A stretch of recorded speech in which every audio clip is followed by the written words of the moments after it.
Assalamualaikum warahmatullahi wabarakatuh. Waalaikumsalam warahmatullahi Waalaikumsalam wabarakatuh. warahmatullahi wabarakatuh. Ya, selamat malam dan salam sejahtera bagi kita semua. Yang terhormat Ibu Monika Nirmala, DDS MPH selaku narasumber pada malam hari ini. Yang terhormat Bapak Muhammad Iqbal Hanafri, SPI MKOM, dan Ibu Heliana Rizka, SSTM CAP selaku founder SLI. Yang terhormat Bapak Ahmad Prayogi, MSc, selaku Presiden Formit. Dan Dr. Dito Anurogo, MSc, selaku founder dan moderator pada malam hari ini, serta seluruh panitia dan peserta yang saya banggakan. Puji syukur kita ucapkan kehadirat Allah Subhanahu wa Ta'ala, karena atas limpahan rahmat dan karunia-Nya lah serta kesehatan yang diberikan, acara pada malam hari ini yang bertemakan Omicron Off dan On Global Health Perspective dapat diselenggarakan. Sebelum masuk ke penyampaian dan pemaparan materi, saya akan menyampaikan sedikit informasi mengenai platform SLI. Mohon kepada panitia untuk share. Sangat terlihat.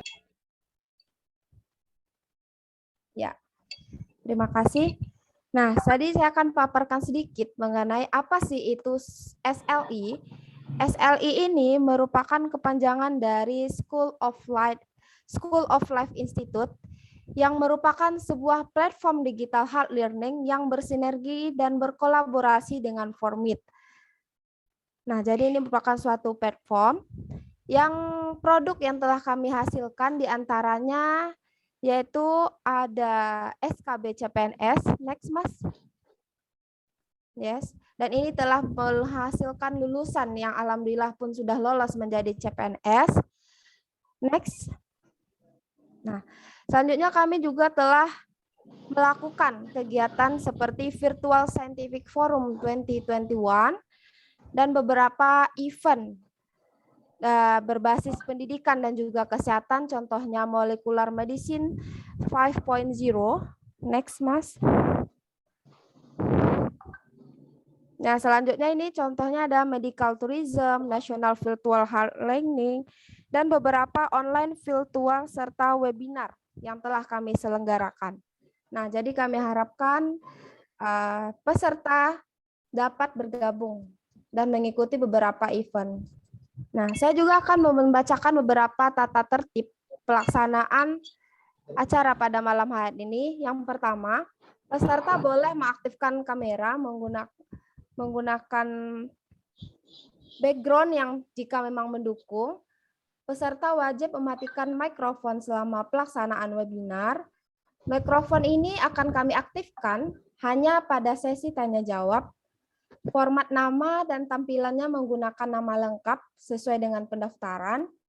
Sertifikat akan kami bagikan bagi peserta yang mengikuti acara dari awal sampai berakhirnya pelaksanaan webinar. Dan di akhir acara, kami akan share link daftar kehadiran yang akan dibagikan selama 60 menit.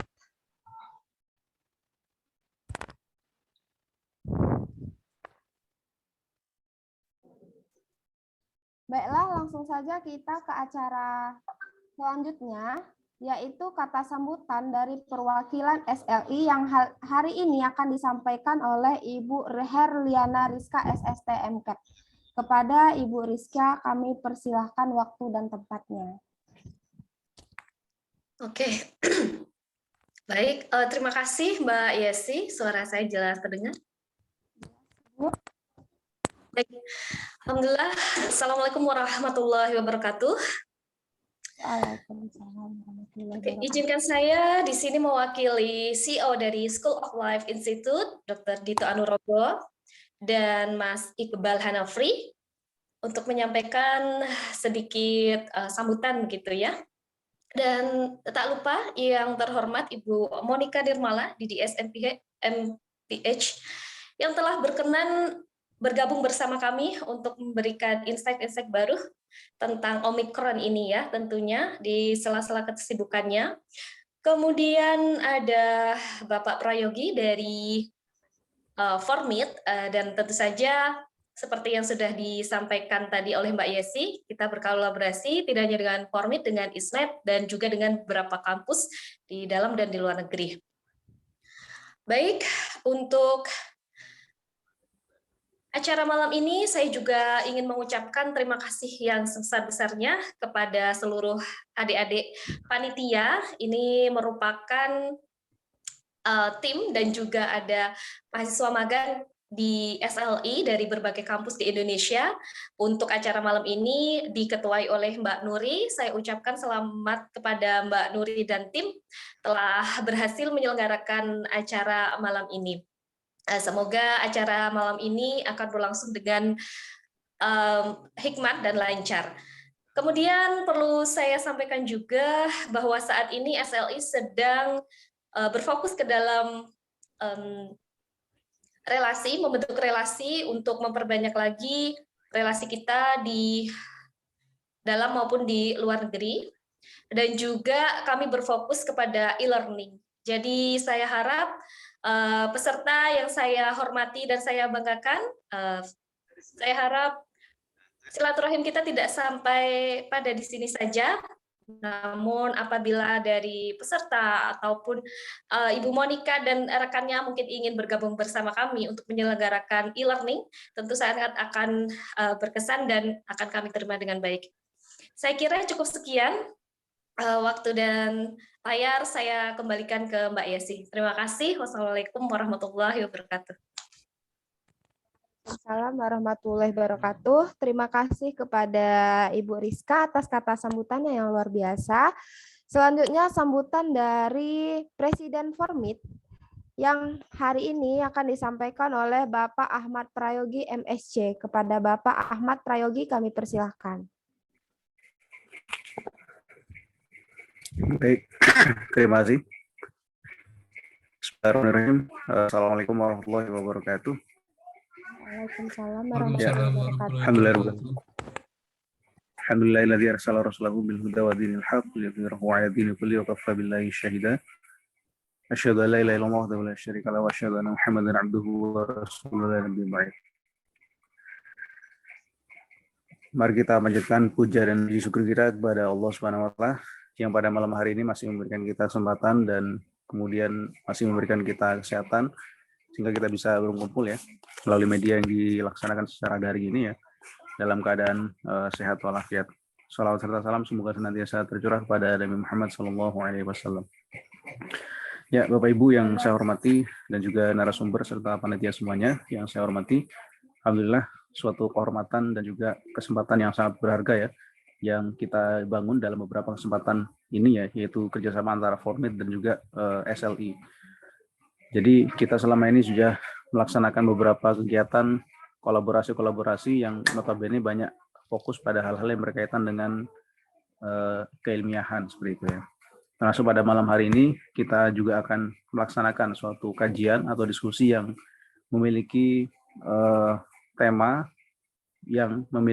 itu kuat dengan nuansa ilmiah dan tentunya sangat up to date dengan kondisi kekinian saat ini gitu ya, yaitu dinamika yang terjadi di masa pandemi ini. Kita tahu bahwa pada dasarnya pandemi kita saat ini sudah masuk ke gelombang ketiga gitu ya. Jadi sejak awal muncul virus corona atau SARS-CoV-2 yang kita kenal dengan istilah virus corona atau COVID-19, dan kemudian berkembang pada tahun 2021 dengan merebaknya varian virus Delta hingga hari ini masuk di awal tahun 2022 ini, yaitu ada varian baru yaitu Omicron gitu ya. Meskipun sebelum-sebelumnya kita sudah banyak kajian-kajian terkait dengan corona itu sendiri gitu ya, dan inovasi yang sudah dilakukan ya baik itu oleh para ilmuwan biologi maupun tenaga kesehatan, sehingga untuk mengatasi pandemi ini sudah berbagai macam upaya termasuk pada fase vaksinasi yang sudah dilakukan baik itu di dosis pertama, dosis kedua, dan hingga hari ini sudah masuk ke dosis ketiga itu booster gitu ya di vaksinasi corona ini sendiri. Dan tentu kita tidak pernah tahu ya apa yang terjadi di masa yang akan datang, karena akan masih banyak sekali probabilitas ataupun kemungkinan-kemungkinan yang terjadi. Dan tentunya di sini peranan ilmuwan-ilmuwan untuk terus mengatasi berbagai macam keadaan seperti ini gitu ya. Berbagai macam keadaan yang sangat penuh dengan ketidakpastian gitu. Dan mudah-mudahan dengan semangat kita untuk terus belajar, berdiskusi dan membangun jaringan ini, ya ini sebagai salah satu peluang untuk membuka kebermanfaatan yang lebih luas. Dan harapannya ilmu itu, pengetahuan itu tidak hanya bisa kita nikmati, tapi bisa kita pelajari lebih dalam serta kita bisa sebarkan kemanfaatannya untuk kepentingan kebaikan dan untuk orang lain. Mungkin itu sambutan dari saya. Sekali lagi kami ucapkan terima kasih ya atas nama Formit, Forum Mahasiswa Muslim Indonesia di Taiwan, atas kesempatan yang luar biasa kolaborasi dengan SLI dan juga ISNET ini. Terima kasih. Assalamualaikum warahmatullahi wabarakatuh. Waalaikumsalam warahmatullahi wabarakatuh. Waalaikumsalam warahmatullahi wabarakatuh. Terima kasih kepada Bapak Ahmad Prayogi yang telah memberikan kata sambutannya. Sebelum memulai pelaksanaan webinar kita pada malam hari ini, saya akan men-share kuis pretest. Jadi kepada peserta diharapkan mengisi pretest ini.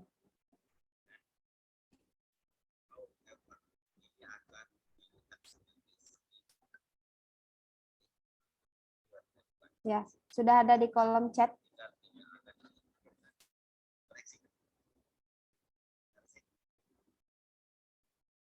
Diharapkan Bapak dan Ibu peserta untuk mengisi kuis yang telah kami sediakan.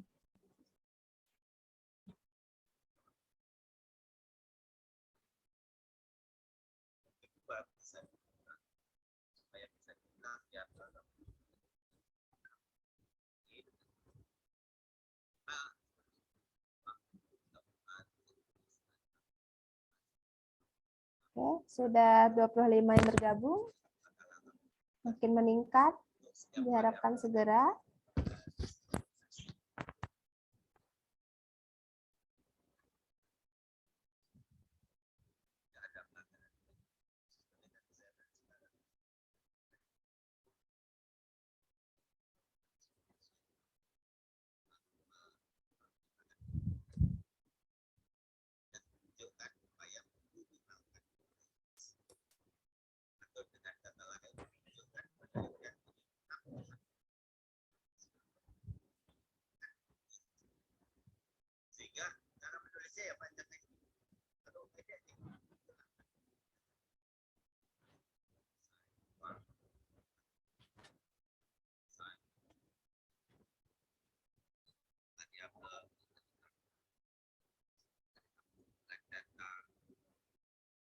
Dengan seperti ini maka jamin absah itu.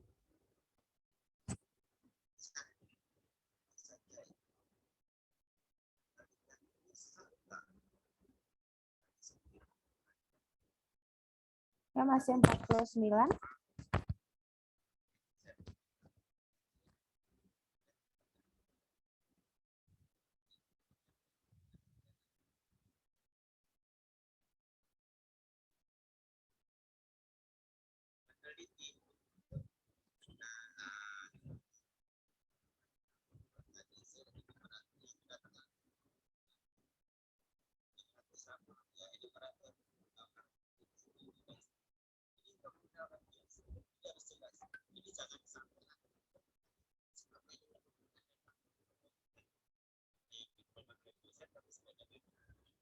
Baik, dalam waktu 10 detik lagi, kita akan mulai untuk kuisnya, dan nanti akan ditampilkan skor tertingginya. Ayo, Bapak, Ibu, serta seluruh peserta untuk segera join. Ya, makin banyak, masih 55 orang.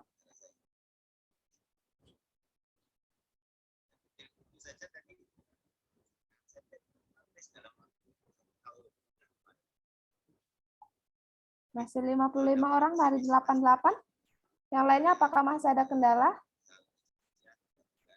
Karena kurang dari 1 menit lagi kita akan mulai, kita akan hitung mundur.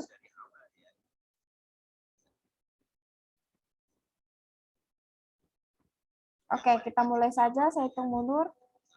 10, 9, 8, 7, 6, 5, 4, 3, 2, 1. Mulai.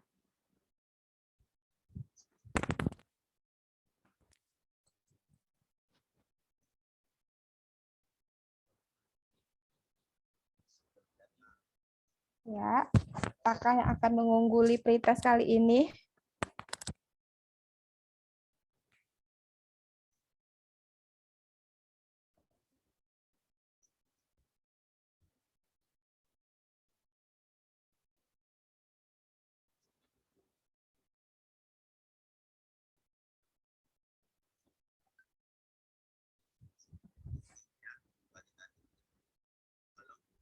Masih diungguli oleh Rafiq ya.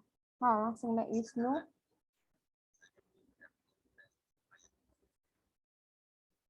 Masih Bapak Rafiq.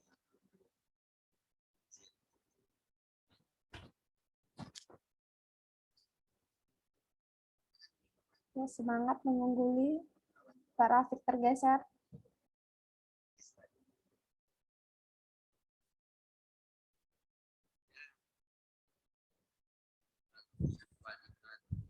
Pak Rafiq lagi di poin awal. Dikalahkan oleh Mbak Nisa.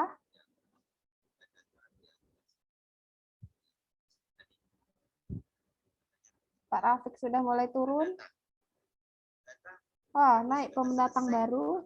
Ibu Zidna. Mbak Nisa lagi. Wah, Pak Rafiq mengungguli kembali. Kita cari sumber data. Jadi, meskipun mereka sudah selesai,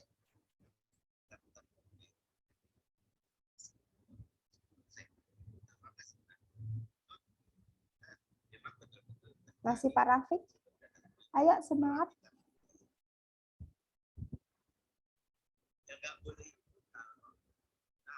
Ya, masih diunggul oleh Pak Rafiq. Pak Irul menyusul.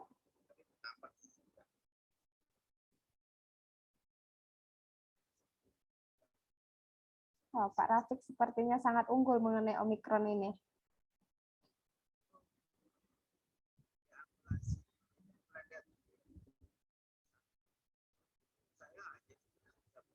Pak Irul naik. Ayo Mbak Nisa, kejar lagi Mbak Nisa. Pak Rafiq sudah di peringkat 5.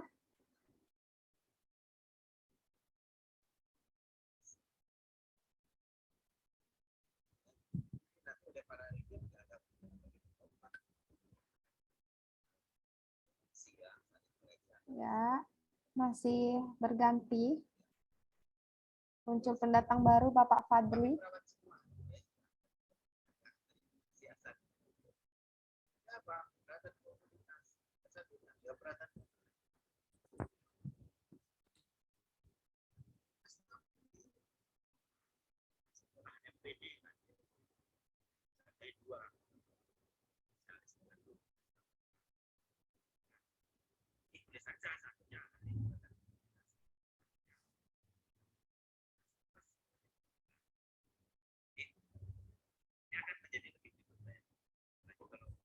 Ya, Bapak Irul sudah di posisi awal. Apakah masih ada perubahan peringkat?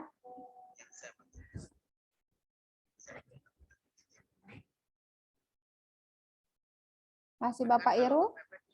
Pak Rafiq kemana ini? Ayo Pak, ambil lagi posisinya Pak.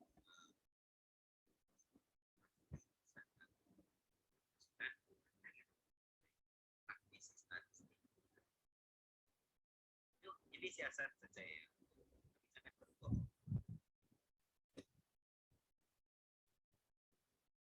Masih Bapak Irul? Apakah masih ada perubahan?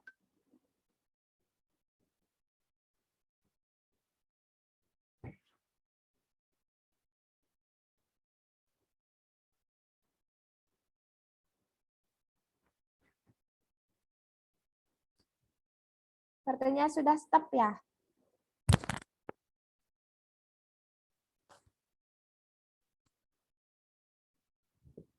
Apakah masih ada kenaikan?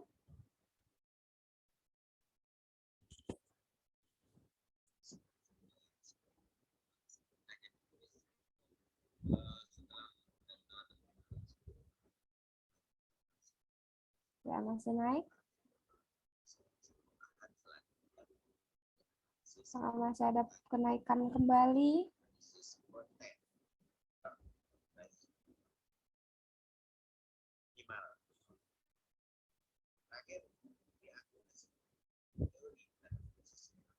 Oke, masih ada perubahan?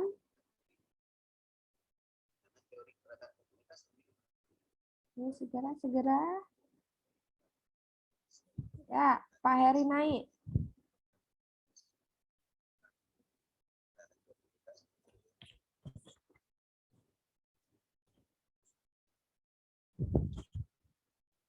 Di manakah posisi Pak Rafiq yang tadi selalu unggul?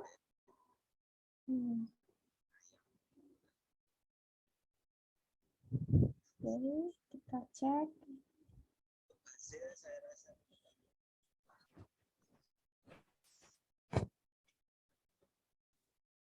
Oke, sepertinya sudah selesai. Selamat kepada masih berganti. Masih 62 dari 84. Oke.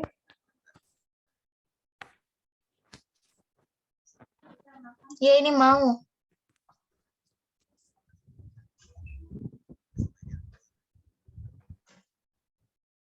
Oke, kita hitung mundur ya.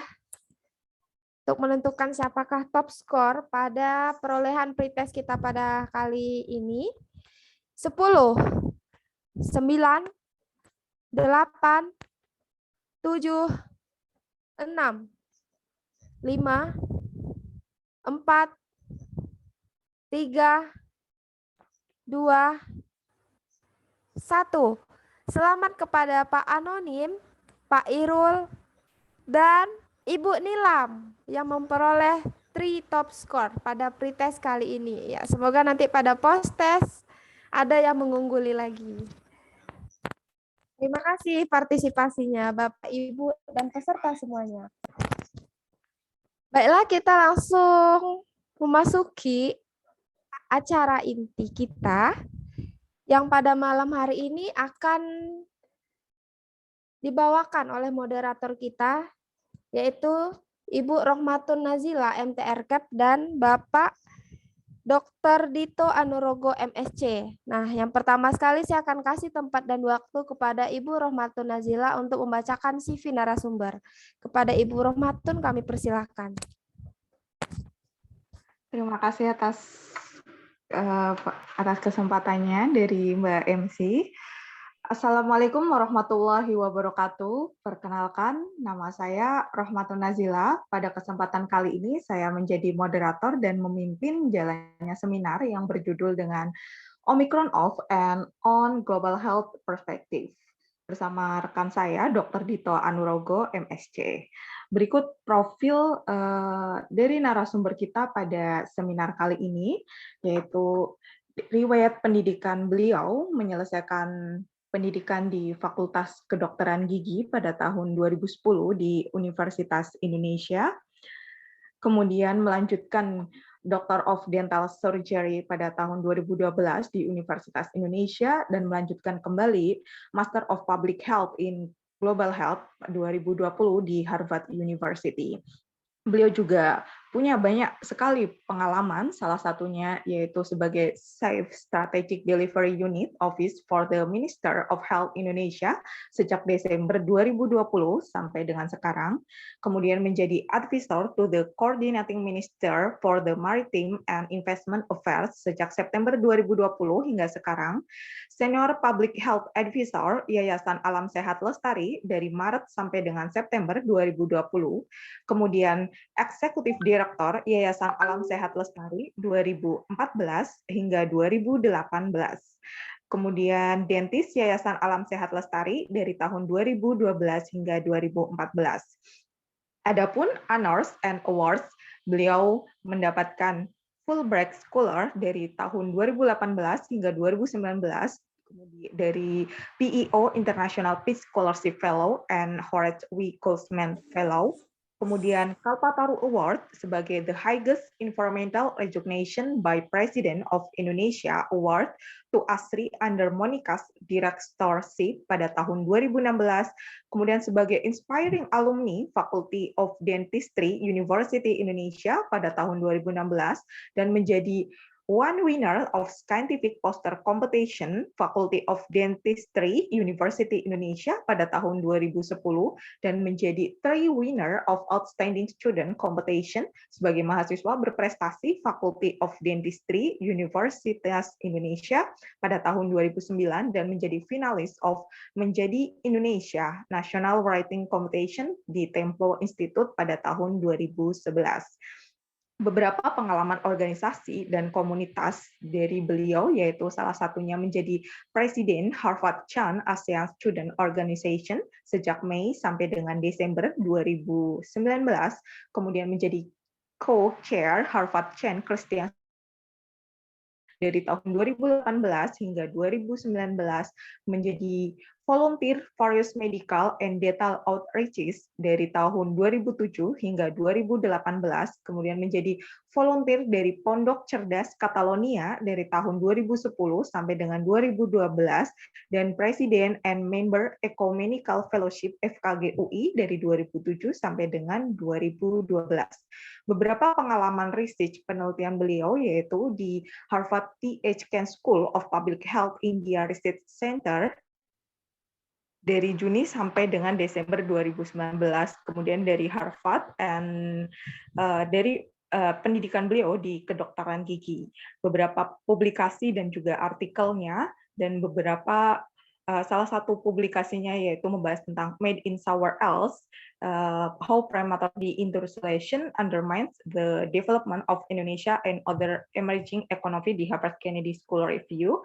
Kemudian beberapa kursus yang beliau ikuti, salah satunya yaitu beliau mengikuti dari Strategic Innovation for Community Health, Healthcare Management, Training in Innovation conducted by INSEAD Business School, fully funded by Johnson di Abu Dhabi, Uni Emirat Arab pada tahun 2016.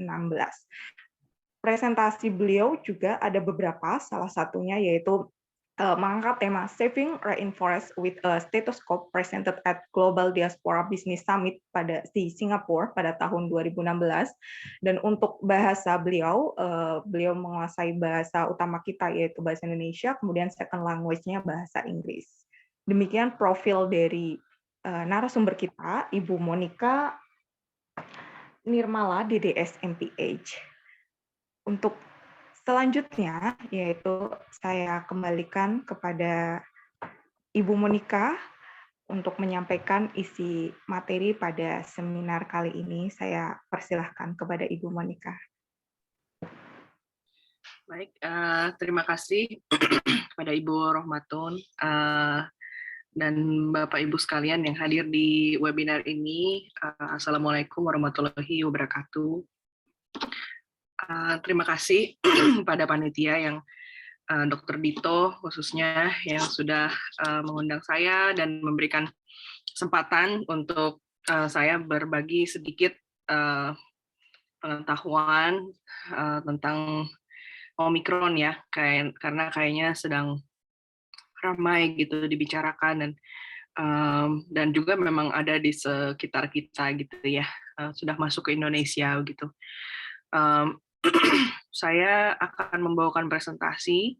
Mungkin saya sebutkan dulu keterangan, saya memberikan keterangan dulu di awal bahwa betul saat ini saya bekerja membantu di Kementerian Kesehatan, namun pada malam hari ini mungkin saya tidak berbicara dalam kapasitas saya sebagai Kementerian Kesehatan begitu ya.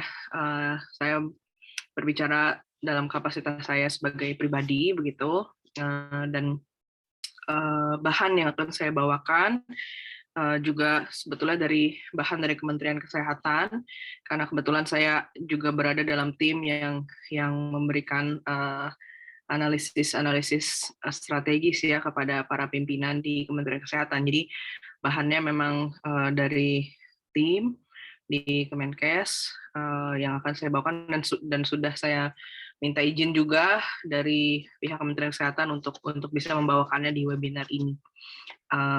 Mungkin itu sedikit pengantar. Terima kasih tadi sudah dibacakan semua juga ya CV saya, walaupun mungkin nggak perlu semua gitu, karena kayaknya lengkap banget gitu ya. Tapi terima kasih atas perkenalannya. Salam kenal untuk Bapak Ibu semua.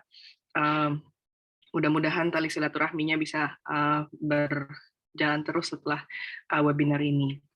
Mungkin saya bertanya dulu sebelum saya mulai paparan. Ini waktu saya berapa menit ya, panitia ya?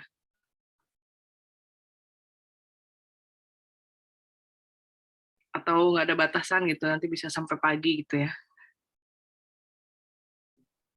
Bebas dok, monggo silakan. Oh baik-baik, makasih Dr. Dito. Mungkin boleh panitia bantu share screen bahan saya. Saya sudah share kemarin tadi ke panitia.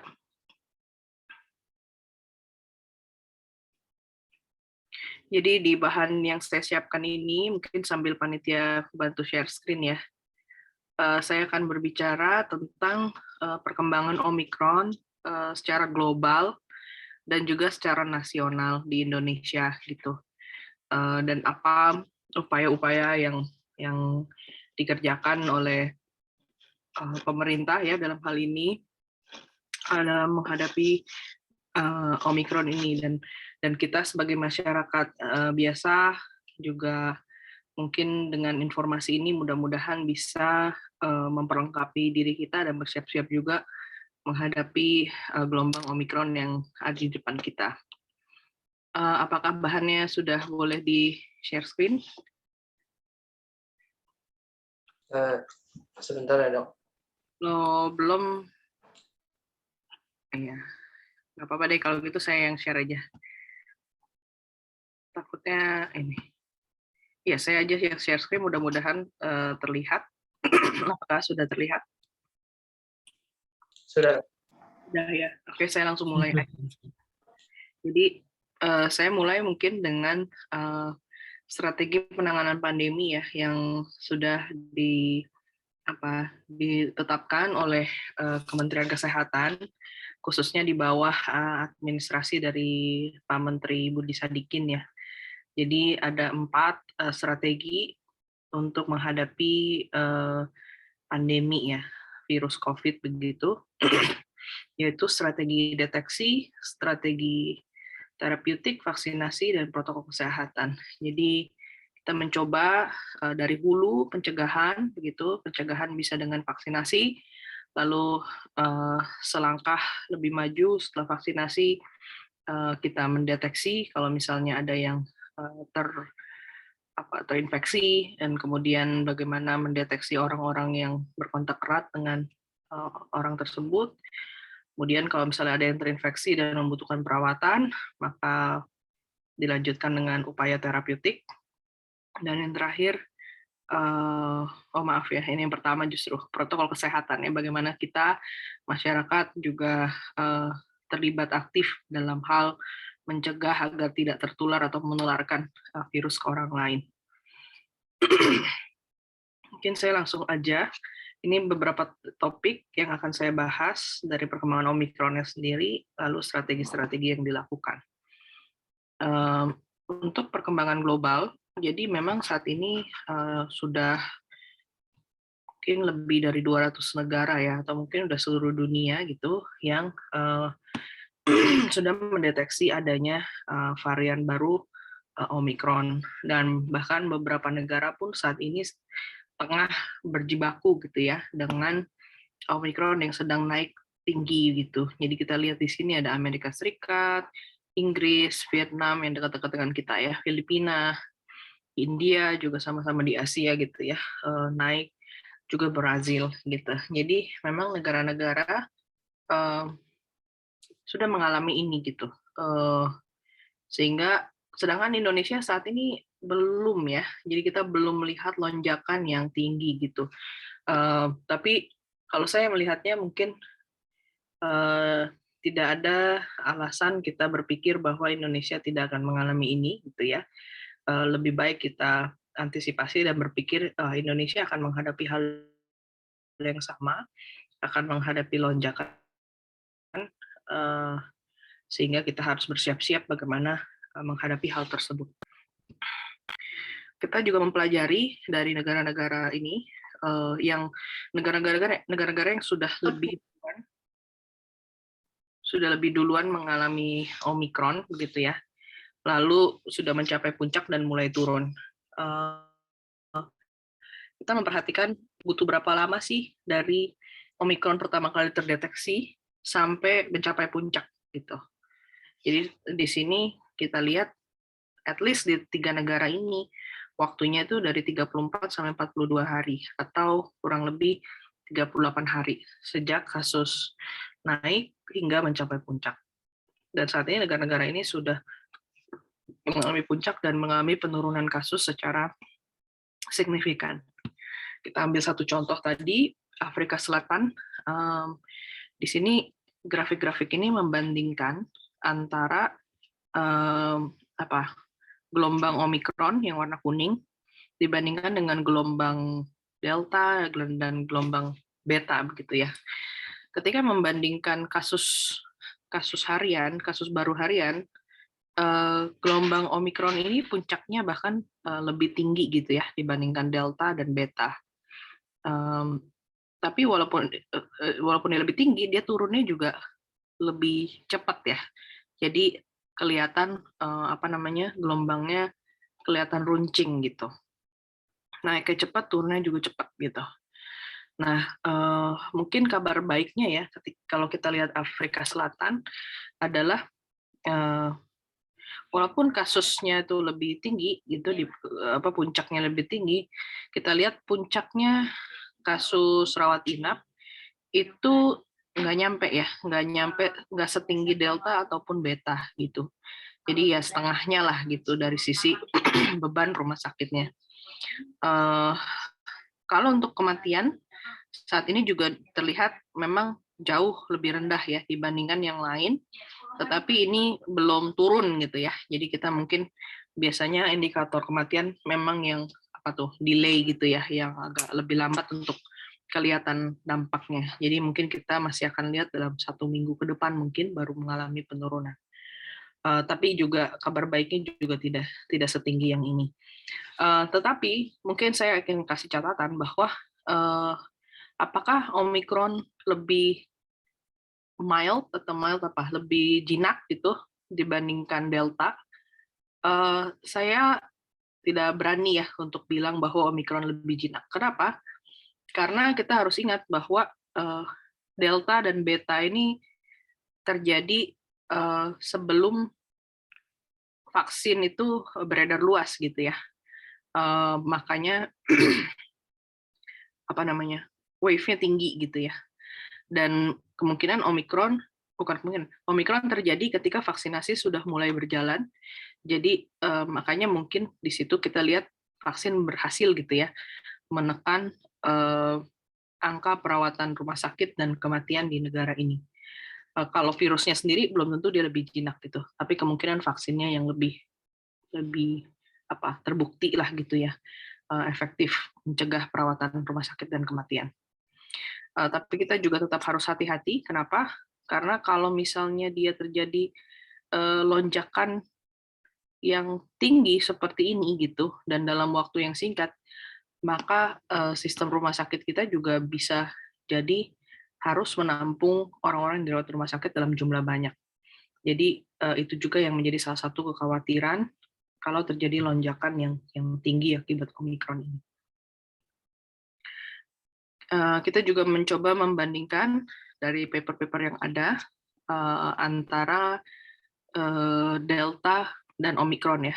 Bagaimana kondisi klinis pasien-pasien Delta versus Omikron gitu di Afrika Selatan maksud saya, dan Inggris serta Kanada. Di sini bisa dilihat bahwa yang merah adalah severe atau parah, yang hijau adalah yang non severe gitu ya. Jadi bisa dilihat proporsi yang parah saat gelombang Delta itu jauh lebih besar daripada gelombang Omikron. Perkiraannya kurang lebih sepertiganya. Begitu juga di Inggris, deltanya 1,64%, omikronnya yang parah 0,54%. Jadi kurang lebih sepertiganya. Begitu juga dengan di Kanada. Jadi memang kita bisa lihat ekspektasi sekali lagi di negara-negara ini tingkat vaksinasinya sudah tinggi sehingga bisa mampu menekan angka perawatan perawatan rumah sakit dan keparahan penyakit. Itu perkembangan Omikron secara global. Mungkin kalau Bapak Ibu mengikuti perkembangannya melalui berita juga mungkin sudah mendapat informasi itu. Ini mungkin saya tambahkan lagi juga perkembangan Omikron di Indonesia ya secara nasional. Jadi yang menarik pada Omikron adalah ketika jadi ketika seseorang terinfeksi COVID gitu ya, biasa kan yang dilakukan kan swab PCR gitu. Nah, yang unik pada Omikron adalah PCR biasa gitu ya. Ketika melakukan tes pada Omikron itu tidak bisa mendeteksi gen S gitu ya, atau gen spike-nya tidak bisa dideteksi atau disebutnya S gene target failure SGTF itu. Sehingga salah satu strategi pemerintah Indonesia adalah menggunakan PCR yang mampu SGTF ini gitu. Kalau ada PCR yang SGTF-nya tidak terdeteksi tapi dia positif, artinya ada kemungkinan dia Omikron pasiennya, sehingga harus dilanjutkan dengan genomic sequencing. Nah, kalau dilihat dari grafik yang sebelah kiri, ini yang warna biru adalah pasien yang positif gitu ya, pasien positif pada pelaku perjalanan luar negeri atau PPLN. Jadi bisa dilihat bahwa sebenarnya sejak minggu terakhir Desember tuh angka positif pelaku perjalanan luar negeri itu meningkat gitu. Nah, seiring kasus positif ini meningkat, kasus yang merah ini, yang mana probable Omicron tadi, positif SGTF tadi juga meningkat. Nah, dengan seiringnya dia meningkat, pas kita lanjutkan dengan genome sequencing, itu juga varian Omicron-nya juga semakin banyak terdeteksi, mulai mendominasi dari total genomic sequencing yang kita lakukan di Indonesia. Artinya varian Omicron ini memang sudah mulai menyebar gitu ya, mungkin dari akhir tahun gitu ya hingga sekarang.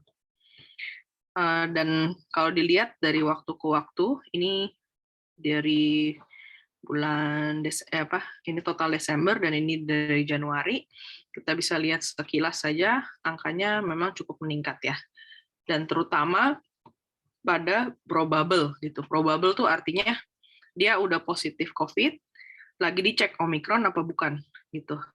Nah, ini bisa dilihat angkanya naik terus gitu yang probable, dan kita tinggal menunggu aja hasil genomic sequencing-nya, kemungkinan akan positif dan akan nambah ke kolom yang atas.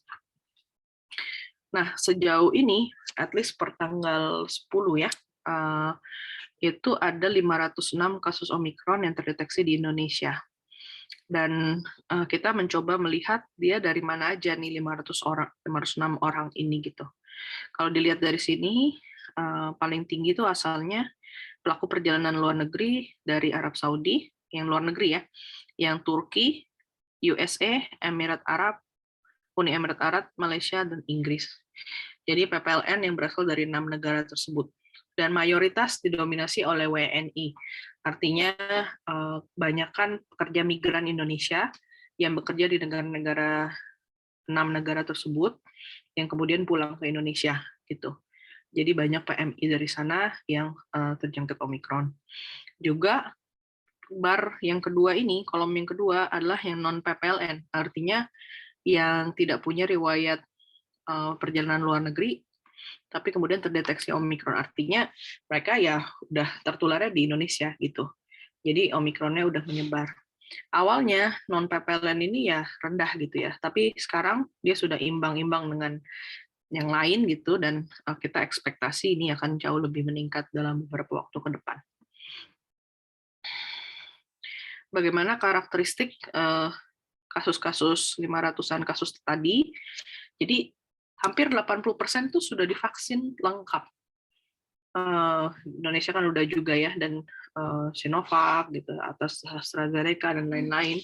Tapi 80% itu sudah divaksinasi lengkap. Bahkan ada pasien yang sudah vaksin 4 kali gitu ya, tapi tetap terkena Omikron. Artinya apa? Artinya Omikron ini mampu mengelak gitu ya, vaksin gitu, atau evading immunity istilahnya gitu, mampu mengelak vaksin. Dan jenis-jenis vaksinasi mereka apa aja? Oh, udah campur-campur ya.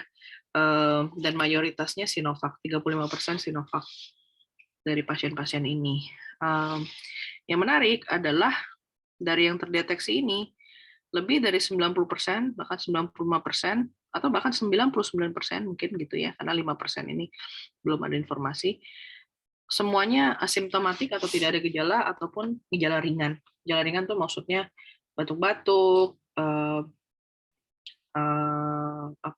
demam gitu ya, tapi tidak ada tanda-tanda pneumonia atau sesak napas atau gejala lainnya gitu. Jadi itu suatu kabar baik juga gitu ya. 80% udah vaksin lengkap, hasilnya asimptomatik atau gejala ringan.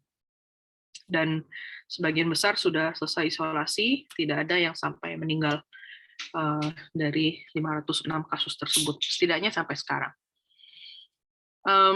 Situasi rumah sakit seperti apa? Nah, ini gambaran ya di Indonesia. Jadi kita coba bandingkan yang warna merah, yang warna kuning kehijau-hijauan ini adalah wave pertama atau gelombang pertama di bulan November 2019. Waktu itu masih awal-awal ya. Kemudian dilanjutkan dengan gelombang kedua, yaitu Delta yang warna merah, dan warna hijau tua ini adalah gelombang Omikron yang baru saja dimulai. Kalau kita zoom in, kalau kita perbesar si daerah ini, maka kita bisa lihat bahwa angka pasien yang diisolasi itu meningkat di rumah sakit selama kurang lebih 2 minggu terakhir begitu ya, dari akhir Desember sampai sekarang. Tapi kalau kita lihat, memang pasien-pasien yang memenuhi isolasi rumah sakit ini adalah pasien-pasien yang tadi kita temukan di pelaku perjalanan luar negeri ya. Jadi bukan karena mereka sakit berat sehingga masuk rumah sakit, tapi karena mereka terdeteksi Omikron, dan untuk intervensi yang lebih ketat, yang konservatif, maka ditaruh di rumah sakit dulu, makanya rumah sakitnya naik. Itu juga tergambar dari angka ICU ya. Angka ICU ini yang sebelah kanan, yang warna hijau ini bahkan kecenderungannya menurun. Artinya kita belum menemukan tanda-tanda Omikron menyebabkan penyakit berat di Indonesia. Setidaknya untuk sampel beberapa ratus, bukan sampel ya, orang-orang yang sudah terdeteksi sejauh ini. Kita juga melihat penambahan keterpakaian isolasi itu ada di mana. Kebanyakan ada di Jakarta ya. Ada penambahan 1.288. Kalau di zoom in gitu, ada di mana aja mereka di Jakartanya. Ternyata yang paling banyak di Wisma Atlet ya. 1.140 di Wisma Atlet. Dan seperti kita ketahui, ya Wisma Atlet kan didominasi oleh pelaku perjalanan. Begini. Jadi kurang lebih gambarannya seperti itu.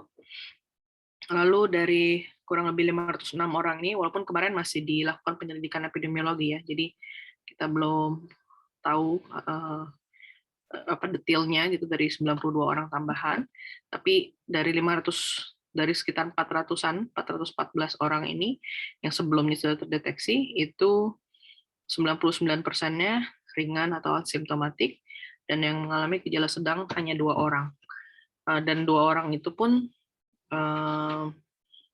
yang satu usianya 58 tahun, berarti dia lansia gitu ya, atau hampir lansia, belum lansia ya, 58 tahun. Batuk, sudah 2 kali vaksin Sinovac, tapi dia memiliki komorbid ya, yaitu hipertensi dan diabetes. Pasien kedua juga memiliki komorbid obesitas, dan dua-duanya sudah 2 kali vaksin lengkap. Dan memang tidak ada yang meninggal lah dari 506 kasus ini sejauh ini. Itu sedikit gambaran di perkembangan Omikron di nasional ya. Lalu apa yang kita lakukan, Indonesia lakukan. Jadi ini saya mau kasih gambaran juga bahwa tadi seperti cerita saya di awal, bahwa dalam kurang lebih 1 bulan terakhir gitu, positivity rate pelaku perjalanan luar negeri itu meningkat terus. Positivity rate itu artinya adalah jumlah yang positif dari jumlah orang yang dites begitu. Dan itu meningkat terus, artinya banyak orang positif yang mencoba masuk ke Indonesia gitu ya.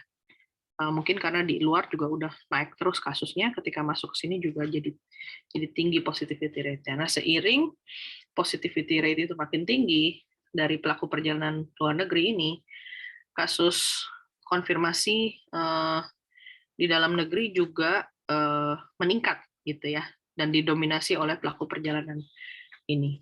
Kita bisa lihat yang warna merah ini mendominasi ya dari kasus harian ini. Kita lihat dari proporsinya yang line chart warna biru ini. Nah, kita juga memperhatikan kabupaten kota mana sih yang naik-naik tadi itu gitu. Nah, memang kita lihat Batam, Jakbar, Tangsel, Kota Tangerang, Jakbar, Jaksel, Manado. Nah, kalau kita perhatikan Batam, DKI, dan Manado, tiga-tiganya merupakan pintu masuk ya.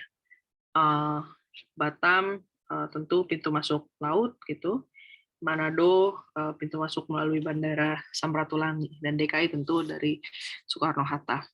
Dan kita bisa lihat di sini sebenarnya penyebab peningkatannya itu bukan dari masyarakat lokal, tetapi kebanyakan dari PPLN atau pelaku perjalanan luar negeri. Itu gambarannya. Lalu saya lanjutkan ke upaya vaksinasi. Jadi sampai saat ini Indonesia sudah memvaksin melakukan suntikan 172 juta suntikan, lebih dari 291 juta dosis telah disuntikan, dan lebih dari 82% penduduk sasaran vaksinasi telah menerima suntikan dosis pertama, yaitu yang ini 172 juta. Kalau WHO itu kasih target dari total populasi Indonesia 40% itu sudah harus tervaksin lengkap pada akhir 2021. Dengan perhitungan total populasi 270 juta, Indonesia hingga kini sudah mencapai 43,65%. Dan target WHO tadi sudah tercapai pada 22 Desember 2021. Jadi kita sudah berhasil capai target itu, dan target berikutnya adalah 70% tervaksin lengkap sebelum bulan Juli, kalau saya nggak salah ya, sebelum bulan Juli tahun ini. Jadi itu yang kita harus kejar, dan mungkin butuh bantuan dari Bapak Ibu sekalian yang ada di sini juga untuk kalau belum divaksin, mari divaksin gitu. Dan kalau tahu ada anggota keluarga atau teman atau kerabat atau siapa yang belum, mari ajak juga untuk mendapatkan vaksinasi gratis dari pemerintah, dan sangat penting untuk proteksi diri kita dan juga sekeliling kita. Ini gambaran cakupan vaksinasi total di provinsi-provinsi yang ada. Kita bisa lihat ada 5 ya provinsi yang belum mencapai target 70%, yaitu Sumatera Barat, Sulawesi Barat, Maluku, Papua Barat, Papua. Ini sangat butuh juga untuk kita dorong. Nah, yang kedua yang sangat penting juga adalah vaksinasi lansia. Ini karena lansia merupakan kelompok rentan, dan vaksinasi harus kita lakukan berbasis risiko. Bagaimana kita melindungi mereka yang paling rentan. Dan dalam hal ini yang paling rentan adalah lansia. Mereka lah yang harus diutamakan dan didorong untuk mendapatkan vaksinasi. Ini cukup banyak masih provinsi yang belum nyampe 60% bahkan gitu ya. Jadi Gorontalo, Riau, Sulsel, Sultra, NTT, Sulbar, Sulteng, Kalbar, Sumbar, Maluku, Papua Barat, Papua. Jadi ini juga butuh bantuan rekan-rekan sekalian, mungkin ada yang dari yayasan atau non-profit atau lembaga apa gitu. Kalau punya inisiatif-inisiatif, mari kita dorong bagaimana lansia-lansia di daerah-daerah ini bisa mendapatkan vaksinasi. Ini vaksinasi anak juga baru dimulai. Bali paling cepat, dan DKI, ini biasanya 2 ini memang paling cepat dalam hal vaksinasi, yang lainnya masih agak tertinggal di bawah ya. Itu tadi sedikit soal vaksinasi, selanjutnya adalah terapeutik. Nah, menghadapi Omikron di depan mata, kita tahu Omikron itu mempunyai kemampuan penularan yang jauh lebih tinggi dibandingkan COVID awal gitu ya, COVID varian awal, varian Wuhan. Bahkan untuk varian Delta yang sudah sangat menular, Omikron lebih menular lagi dibandingkan Delta gitu ya. Nah, oleh karena itu kami memang melihat bahwa penularan ini sulit dibendung, walaupun tapi kita tetap harus tentu berusaha membendungnya. Tapi kalau ini susah dibendung, maka di hilir kita sudah harus lebih siap gitu ya dalam menghadapi pasien-pasien yang mengalami infeksi Omikron ini. Jadi sejauh ini 99% kasus Omikron itu tidak memiliki gejala atau bergejala ringan. Untuk itu strategi perawatan difokuskan pada isolasi mandiri atau isolasi terpusat. Jadi bagi mereka yang tidak ada gejala gitu ya, jadi yang angka saturasi oksigennya bagus, napasnya baik, itu bisa isolasi mandiri didukung dengan ada telemedicine gitu ya. Jadi melalui telepon atau melalui WA atau melalui aplikasi-aplikasi gitu bisa mendapatkan konsultasi gitu ya dengan tenaga kesehatan. Kemudian terapinya dengan multivitamin dan obat-obat gejala. Kalau misalnya kemudian ada gejala gitu ya sebagai jaga-jaga. Nah, kalau mereka yang ringan tuh artinya napasnya masih bagus tapi ada gejala-gejala lain misalnya demam, batuk, lemas, nyeri otot. Nah, nanti sama juga isoman dibantu dengan telemedicine, lalu diberikan juga obat antivirus lainnya. Seperti yang tertera di sini. Untuk mereka yang mengalami gejala sedang atau berat, barulah dirawat di rumah sakit. Tapi mudah-mudahan tidak ada gitu ya, atau sedikit sekali mudah-mudahan yang sakitnya berlanjut ke sedang atau berat. Kurang lebih ini strategi terapeutik yang kita siapkan untuk mengantisipasi lonjakan Omikron. Dan kita juga sudah siapkan untuk tadi yang tanpa gejala atau gejala ringan bisa dengan isoman telemedicine maupun isolasi terpusat. Untuk isoman telemedicine ada 17 platform telemedicine yang mana Kementerian Kesehatan sudah bekerja sama. Ada Halo Dokter, Getwell, Grab Health, Halodoc, dan lain-lain, dan ada yang tambahan-tambahan baru yang warna hijau ini. Bisa di rumah masing-masing, dan nanti distribusi obat itu bisa kerjasama dengan Kimia Farma dan dan perusahaan si cepat ya saat ini yang pro bono gitu memberikan bantuan untuk membagikan obat-obat kepada pasien. Nanti kalau misalnya ada yang jatuh sakit dan membutuhkan pengobatan bisa ke sini ke link ini isoman.kemkes.go.id dan kemudian mengikuti tahapan-tahapan di sana. Dan selain dari isoman juga bisa lakukan isolasi terpusat di wisma atau rusun atau hotel yang ditunjuk pemerintah, ini juga dengan biaya pemerintah, atau juga hotel rekomendasi Satgas dengan biaya mandiri. Saat ini kapasitasnya ada sekitar 75.000 tempat tidur, bornya masih sangat rendah, di bawah 1%, jadi kita ini untuk bersiap-siap juga mengalami lonjakan. Cara aksesnya bisa melapor ke Satgas setempat atau Dinas Kesehatan untuk kemudian dirujuk. Sedangkan untuk mereka yang mengalami gejala sedang atau berat, itu bisa ke rumah sakit, dan ini mungkin sedikit data rumah sakit yang ada di Indonesia, ada sekitar 3.000, jumlah tempat tidur yang disiapkan, kapasitasnya, dan seterusnya. Ini juga bisa diakses melalui rujukan. Halo.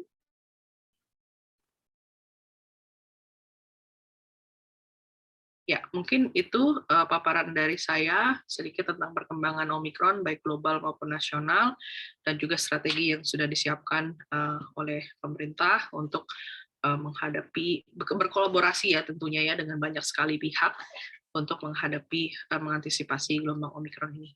Terima kasih atas perhatiannya. Silakan kalau ada pertanyaan saya kembalikan ke panitia. Baik, Terima Dr. Monika. kasih.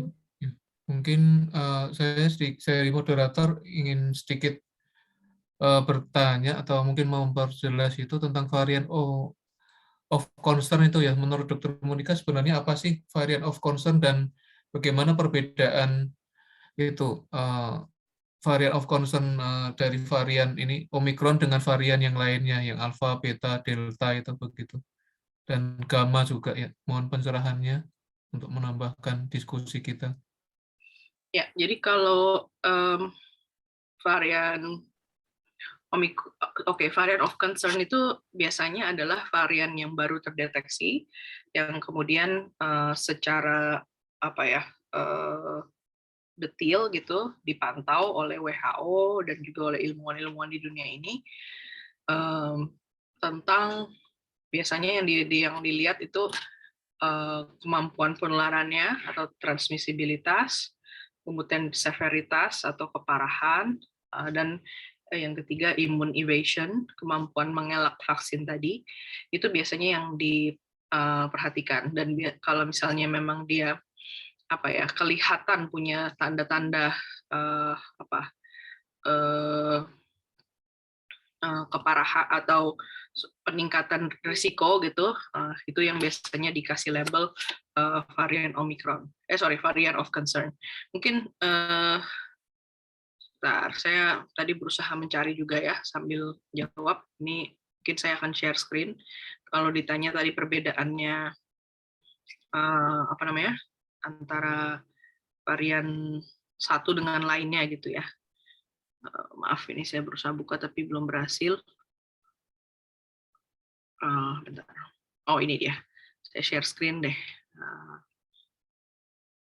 Ini sedikit mungkin summary gitu, ringkasan tadi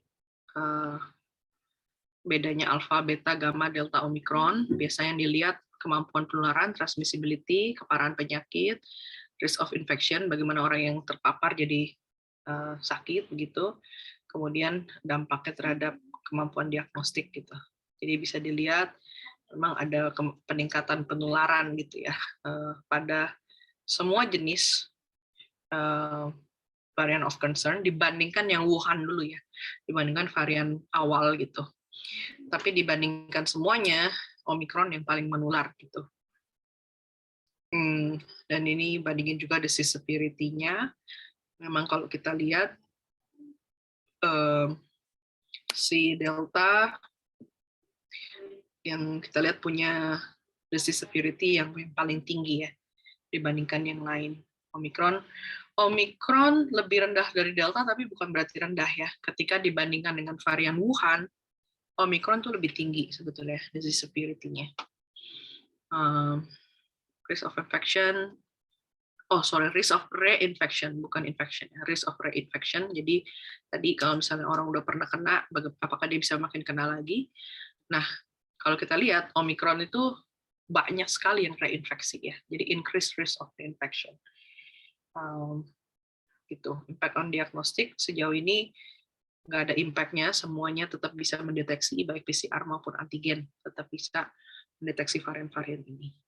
Beda atau uniknya untuk Omicron tadi adalah PCR-nya nggak bisa ngedetect gen S gitu, atau kebanyakan, nggak semuanya ya, tapi kebanyakan nggak bisa detect gen S.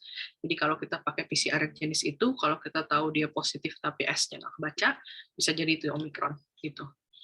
Mungkin itu kali ya gambarannya sedikit ya Pak Dito ya. Terima kasih Ibu Monica. Ini dari sekian banyak peserta, banyak sekali di chat room pertanyaan-pertanyaan. Saya bacakan satu persatu, Ibu. Dari Pak, pertanyaan yang pertama ini dari Pak Samsudin, Bu. Pertanyaannya, kenapa ya ketika mau mendekati kayak kegiatan Ramadan, menjelang beberapa bulan ke depan, itu selalu kayak peningkatan kasus COVID, entah berbagai macam apa tadi yang alfa, beta, sampai ke sekarang Omikron. Kemudian di kegiatan akhir tahun kemarin, kebijakan pemerintah akhirnya membatalkan dari PPKM. Menurut analisa dari Ibu Monica sendiri, bagaimana, Bu? Terima kasih. Ya, terima kasih. Mungkin gini, jadi kalau kami melihatnya ada 7 indikator ya, ada 7 indikator yang diperhatikan setiap hari atau setiap saat bahkan. Jadi kalau rekan-rekan mau melihat itu bisa buka nanti vaksin.kemkes.go.id. Di situ nanti ada atasnya situasi COVID, itu bisa diklik, lalu pilih mau daerah mana gitu ya, apakah DKI, apakah Semarang atau apapun, itu bisa pilih di sana dan melihat 7 indikator yang saya maksud. 7 indikator yang saya maksud tadi itu adalah kita bagi 3 sebenarnya ya, yaitu level transmisi atau penularan. Yang kedua adalah kapasitas respon dari si daerah itu, sama yang ketiga adalah vaksinasi.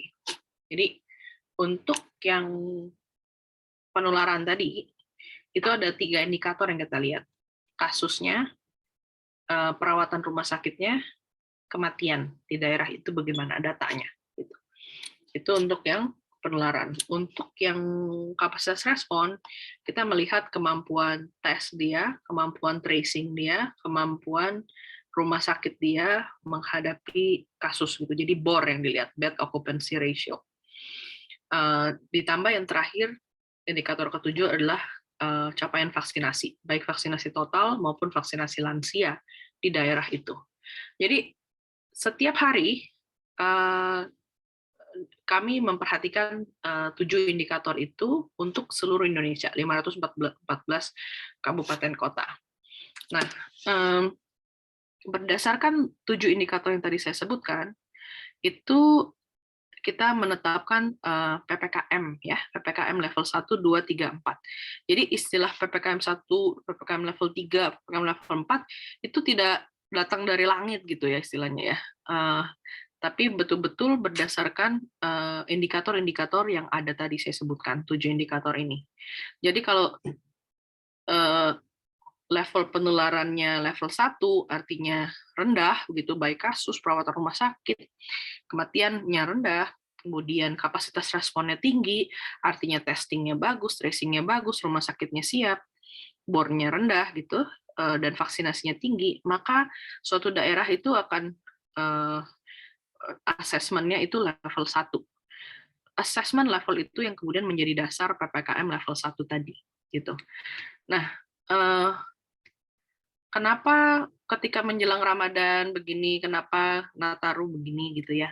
Saya pikir pemerintah berusaha mendasarkan keputusannya berdasarkan indikator-indikator objektif tadi gitu. Ketika kita menghadapi waktu itu Ramadan bulan apa ya? Bulan Mei Juni ya, kalau saya nggak salah ingat ya. Itu adalah ketika kita menghadapi varian Delta. Dan varian Delta itu seperti kita ketahui adalah gelombang yang tertinggi ya yang Indonesia pernah hadapi. Jadi pengetatan itu menjadi jalan yang tidak bisa dihindari saat itu gitu. Karena kita tahu masyarakat biasanya menjelang liburan apapun itu gitu ya, terlepas dari hari besar agama manapun, biasanya masyarakat akan melakukan perjalanan gitu, baik mudik maupun jalan-jalan gitu ya, rekreasi. Nah, itu di saat yang sama deltanya merebak gitu ya di bulan Mei Juni Juli gitu, Juli yang menjadi puncaknya.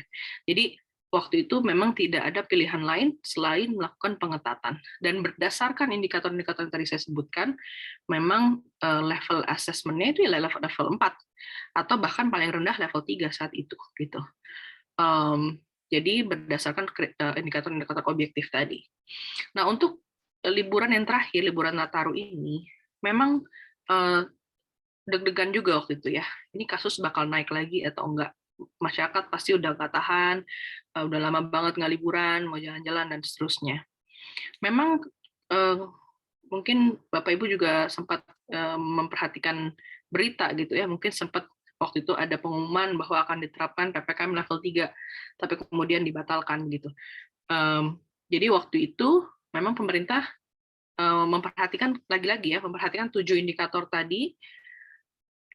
Daerah yang level 1 itu cukup lama waktu itu ya, bahkan sampai sekarang mungkin dipertahankan hampir 3 bulan ini, 3 bulan terakhir itu level 1 terus gitu. Kasusnya rendah, kapasitas respon tetap tinggi, vaksinasinya makin hari makin tinggi. Jadi tidak ada alasan bagi pemerintah untuk melakukan pengetatan gitu. Tidak ada alasan objektif pemerintah melakukan pengetatan karena melihat indikator-indikator tadi. Ditambah hasil seroprevalensi survei ya.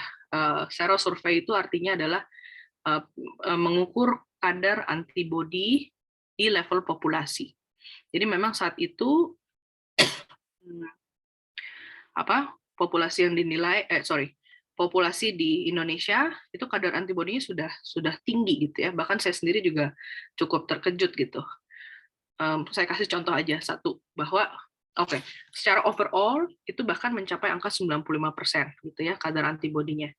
Nah, bahkan untuk kelompok orang yang belum divaksin dan belum pernah merasa gitu ya, belum pernah terdeteksi COVID, itu capaian kadar antibodinya sudah sampai 75%.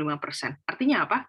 Artinya memang sebagian besar penduduk Indonesia itu ya udah pernah kena COVID gitu, atau sudah imunitasnya sudah divaksin, antara sudah kena COVID atau sudah divaksin begitu. Jadi memang kadar antibodi sudah sangat tinggi, indikator-indikator 7 indikator tadi bagus semua gitu yang kita lihat. Jadi memang tidak ada alasan objektif melakukan pengetatan saat Nataru kemarin.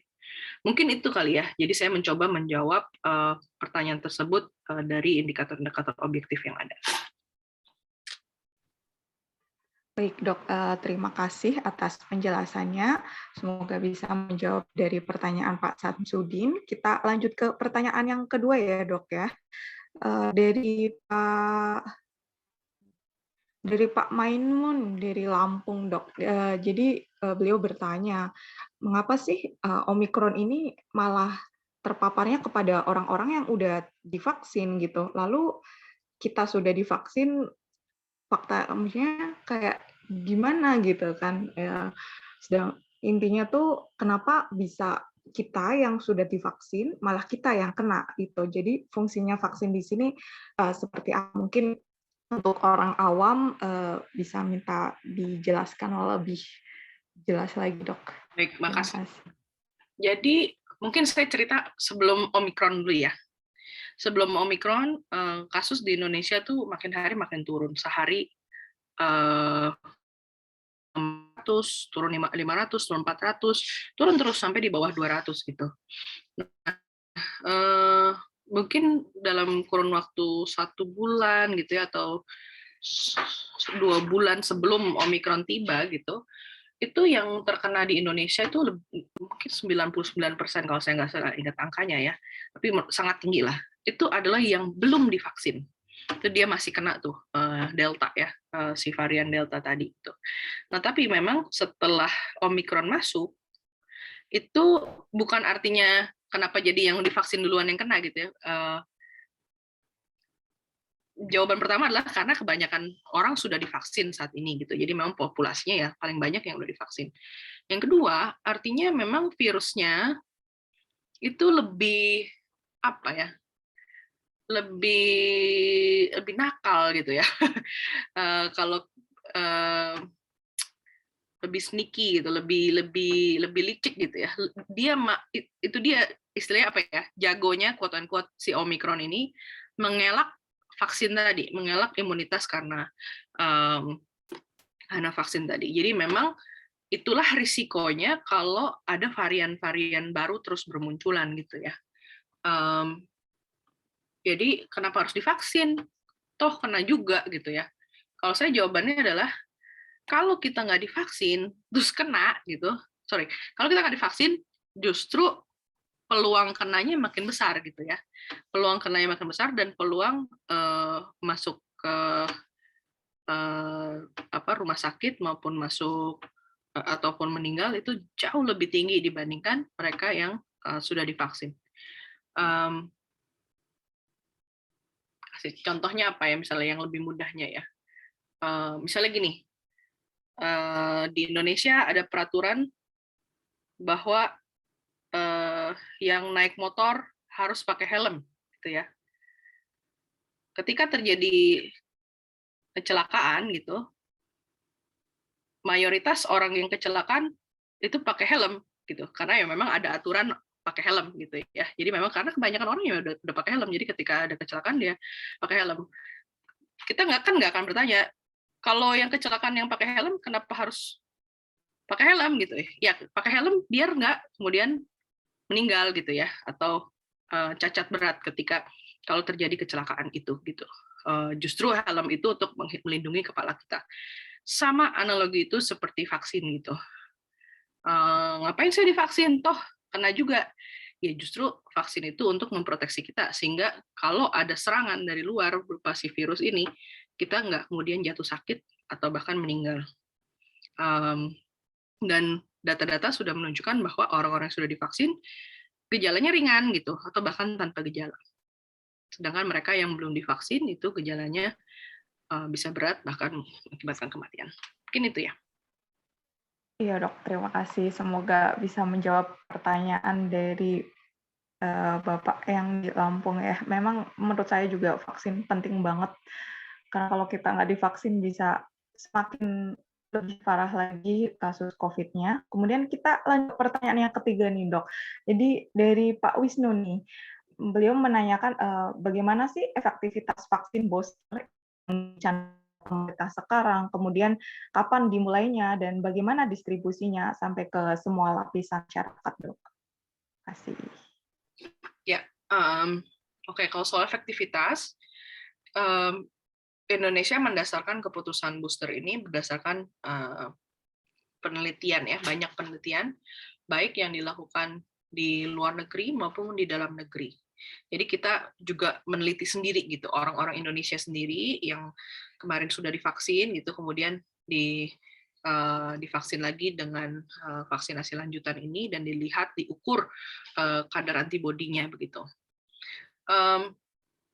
Berdasarkan uji atau penelitian-penelitian tersebut, baik yang dilakukan di dalam maupun di luar negeri, memang pemerintah memutuskan untuk melakukan vaksinasi lanjutan atau booster tadi gitu. Jumlah atau efektivitasnya bagus gitu ya, kalau dari sisi antibodi yang dihasilkan itu tinggi gitu. Dan kalau dari data-data yang kami lihat juga adalah antibodi setelah vaksin 2 kali itu biasanya akan menurun setelah kurang lebih 6 bulan, sehingga setelah 6 bulan kalau di booster lagi dia akan naik lagi setinggi yang ketika baru awal-awal divaksin gitu. Jadi kalau dari sisi angka-angka kita cukup confident bahwa booster ini akan bermanfaat gitu ya bagi masyarakat dalam hal melindungi diri dari serangan virus ini. Dan saya pikir Indonesia bukan negara pertama ya, malah udah banyak negara yang sudah lebih dahulu melakukan vaksinasi booster. Pertanyaannya kapan? Jadi booster sudah dimulai per kemarin 12 Januari. Distribusinya seperti apa?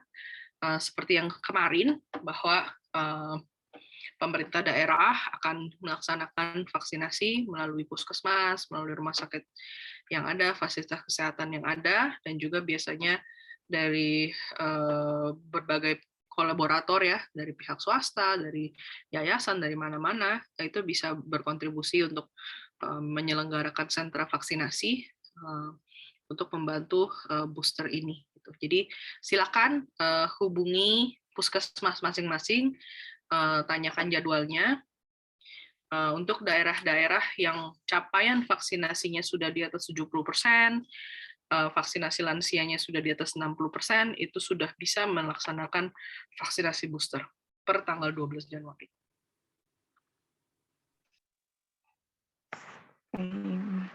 Semoga nanti vaksinnya sudah sampai ke seluruh Indonesia ya, Dok.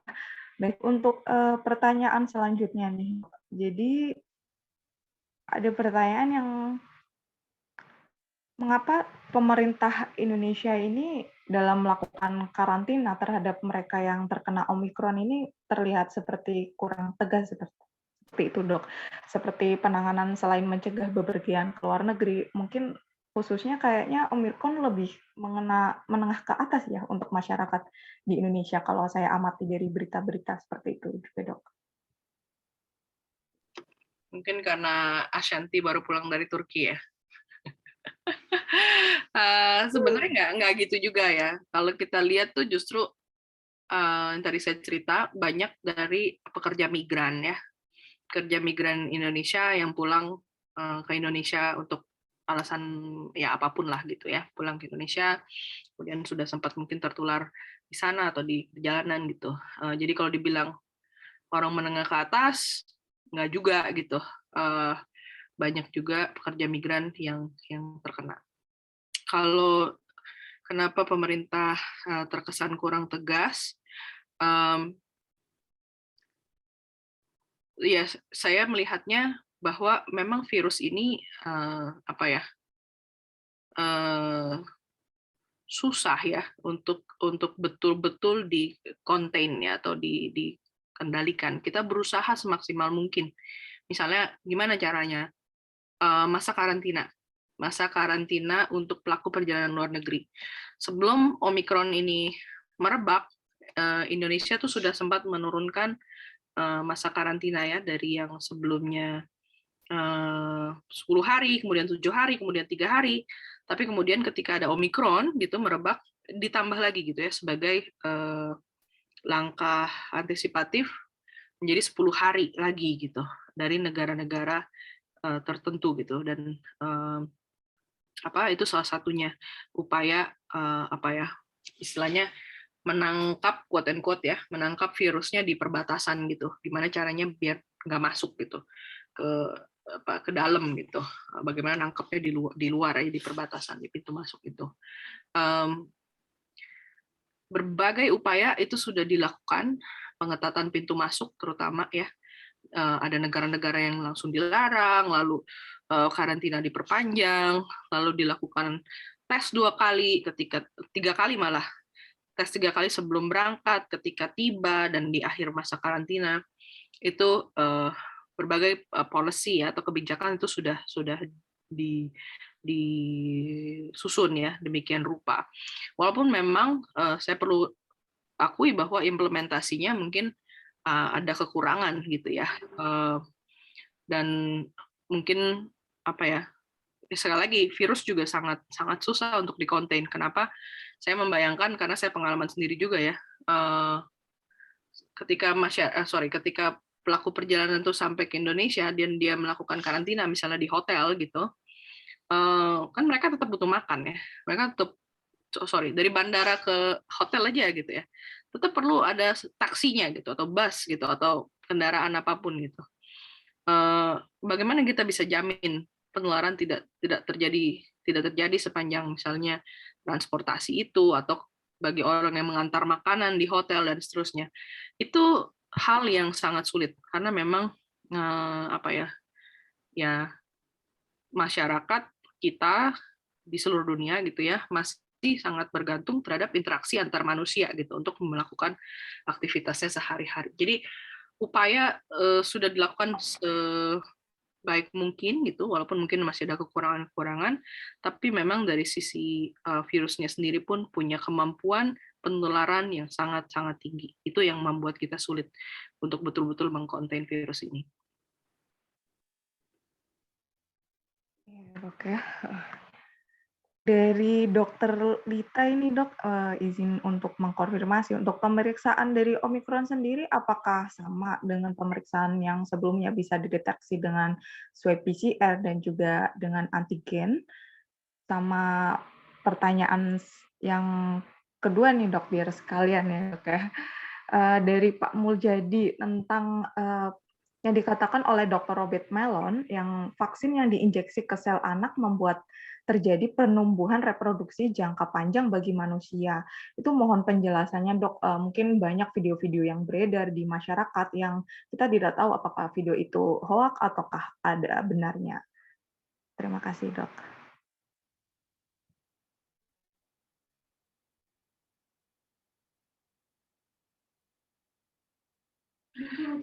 Oke, saya coba jawab yang pertama dulu ya, soal PCR dan antigen.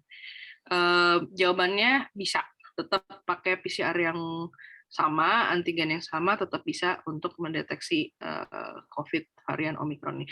Bisa mendeteksi COVID-nya ya, untuk mendeteksi apakah ini Omikron apa bukan, itu perlu yang namanya genome sequencing ya. Jadi itu dikirimlah ke lab khusus yang mampu membaca susunan genomiknya si virus tersebut. Tapi kalau untuk tahu dia COVID apa bukan, dengan antigen ataupun PCR biasa tetap bisa. Untuk yang Robert Malone ini, jujur saya belum lihat videonya, saya belum lihat berita tentang ini. Mungkin saya nggak tahu persis ya apa yang disampaikan di situ gitu. Tapi saya tidak pernah gitu ya membaca studi atau mendengar gitu studi bahwa vaksin itu membunuh reproduksi jangka panjang ya. Saya pikir itu hoax ya. Tidak betul begitu ada berita semacam itu. Mungkin saya lagi minta teman saya juga untuk coba cari jawaban ya untuk menangkal hoax tersebut. Nanti coba saya kalau udah ketemu saya kirim ya. Mungkin ini saya kasih linknya nih. Ini menjawab apa tadi Robert Malone itu ya. Mungkin saya belum baca juga linknya, tapi silakan dibaca. Jadi saya pikir tidak benar ya, tidak tepat kalau disebutkan dia bisa membunuh reproduksi untuk jangka panjang ya. Mungkin silakan dibaca tuh link yang saya baru kirim di grup. Ya, Dok. Oke. Terima kasih atas pengiriman linknya. Kemudian kita lanjut lagi ke pertanyaan selanjutnya itu bagaimana dengan salah satu dari Pak Frans, beliau sudah mengalami COVID varian Delta. Jadi beliau juga kayak khawatir nanti kalau saya kena yang Omikron apakah berbahaya lagi karena saya kan misalkan pasca kena Delta. Seperti itu. Bagaimana Dok? Apabila udah kena Delta terus nanti tiba-tiba kena Omikron gitu. Kemungkinan pasien gambarannya ke depannya kayak gimana Dok? Ya, jadi kalau dari karakteristik pasien-pasien yang kita lihat gitu ya, baik di Indonesia saat ini maupun yang ada di luar negeri, memang mereka orang-orang yang imunitasnya itu sudah quote-unquote kenal gitu ya dengan virusnya, baik melalui paparan langsung jadi kena COVID ataupun melalui vaksin, itu gejalanya itu ringan gitu ya, gejalanya ringan ataupun bahkan tidak ada gejala sama sekali.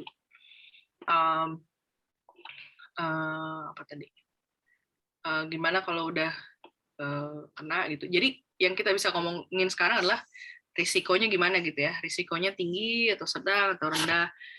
Saat ini ya memang kalau berdasarkan data sih risikonya kemungkinan rendah. Cuma sebisa mungkin ya jangan kena gitu ya, karena kita nggak tahu kadang-kadang mungkin satu dari 100.000 orang gitu mungkin mengalami keparahan gitu ya. Jadi mungkin maksud saya adalah lebih baik kita mencegahlah daripada mengobati. Mencegahnya gimana? Ya jangan sampai kena, kita tetap pakai masker, tetap cuci tangan, tetap berusaha tidak ada interaksi fisik gitu dengan orang lain, juga dengan proteksi vaksinasi gitu ya. Mungkin itu kali jawaban saya ya. Jadi saya nggak bisa jawaban pasti. Oh tenang aja, kalau udah kena ya nggak akan parah gitu. Saya rasa tidak ada yang bisa memberikan jaminan itu. Yang bisa kita kasih lihat hanya data bahwa ya sejauh ini risikonya lebih rendah kalau misalnya memang imunitasnya sudah kenal istilahnya gitu. Kemudian dari Ibu Warsini nih dok, jadi sekarang kan vaksinasi anak-anak udah digalakkan. Nah dari Ibu Warsini tuh kayak bertanya, gimana nih kalau Omikron terjadi sama dewasa atau anak-anak lebih berbahaya mana kejadiannya kalau berdasarkan pengalaman data sebelumnya gitu dok? Mungkin saya jawabnya gini ya, anak-anak itu kan banyak yang belum divaksin ya. Usia di bawah 12 tahun tuh banyak yang belum divaksin. Jadi istilahnya mereka masih naif, imunitinya naif gitu ya. Jadi belum kena vaksin. Saya belum lihat datanya, tapi kalau berdasarkan logika yang sama, anak-anak punya risiko yang lebih tinggi dibandingkan sebelumnya gitu ya, karena mereka masih naif immunity-nya gitu. Jadi memang ada beberapa negara yang kasus perawatan rumah sakit anak-anaknya meningkat gitu di masa Omikron ini, karena ya sebelumnya dia belum divaksin anak-anaknya gitu. Makanya sekarang di Indonesia pun kita kejar untuk vaksinasi anak untuk bisa segera proteksi dari Omikron. Mungkin itu ya. Jadi sejujurnya saya belum lihat datanya membandingkan anak-anak dan dewasa sih untuk Omikron ini. Cuma itu risiko anak saat ini lebih tinggi dari sebelumnya karena dia belum divaksin. Pakar vaksin ya dok ya. Iya. Kemudian dari Pak Abdullah ini dok. Jadi kita kan vaksinasi itu kan lebih ke sometimes adalah banyak masyarakat yang merasa bahwa ini kok kayak dipaksakan nih, hanya untuk administrasi, misal harus ke sana, mau pergi ke bepergian harus vaksinasi udah 2. Sedangkan itu kan hak kita sebagai masyarakat. Mungkin pastilah ya di masyarakat ada pro dan kontra. Menurut dokter sendiri bagaimana nih pendapatnya tentang hal ini gitu? Iya, saya mungkin kurang jelas ya yang dimaksudkan urusan administrasi itu seperti apa.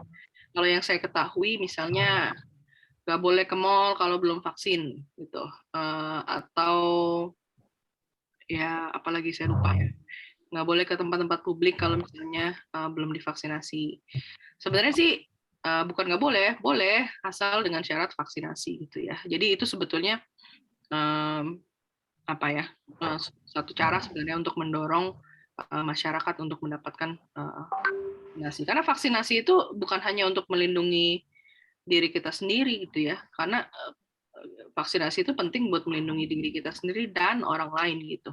Jadi ketika mungkin ada kelompok yang menolak gitu ya vaksinasi, sebetulnya itu juga bisa membahayakan orang-orang di sekitarnya gitu. Jadi makanya vaksinasi itu menjadi beberapa syarat untuk misalnya pelaku perjalanan nggak boleh terbang kalau belum vaksin misalnya gitu, atau nggak boleh ke mall kalau belum vaksin. Jadi ya itu mungkin salah satu cara ya untuk mendorong lebih banyak masyarakat untuk mendapatkan vaksinasi.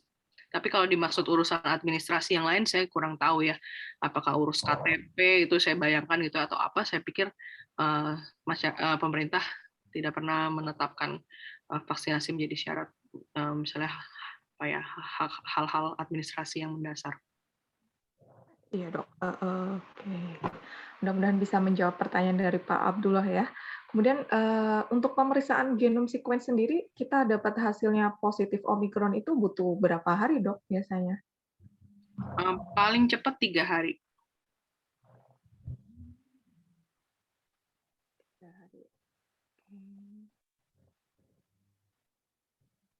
Kemudian ini ada pertanyaan lagi, kayaknya tema kali ini sangat menarik ya Dok, yang bertanya semakin banyak ini Dok. Saya bacakan lagi ya Dok ya, beberapa ya Dok. Dari Mbak Nisa nih Dok, jadi bertanya, untuk varian virus COVID itu apakah membutuhkan vaksin tersendiri? Mengingat vaksin COVID yang beredar itu kan dikembangkan dari COVID yang awal, dan apakah perkembangan vaksin COVID untuk varian yang baru atau mungkin Omikron ini sudah ada gitu Dok?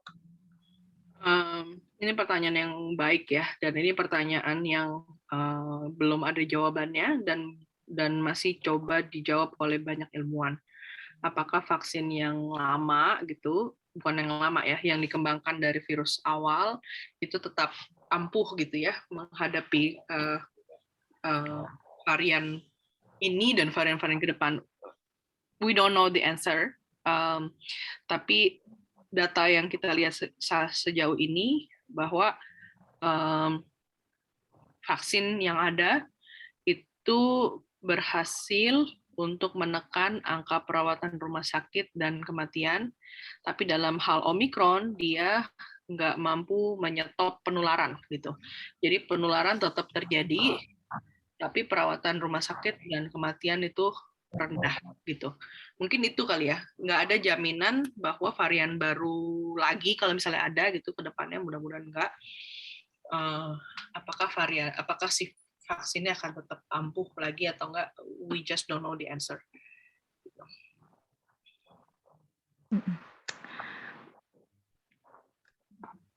Baik Dok, terima kasih atas penjelasannya. Kemudian ini terakhir nih Dok, kita lihat di chat room pertanyaan terakhir. Ini dari Pak Hadi Nugroho.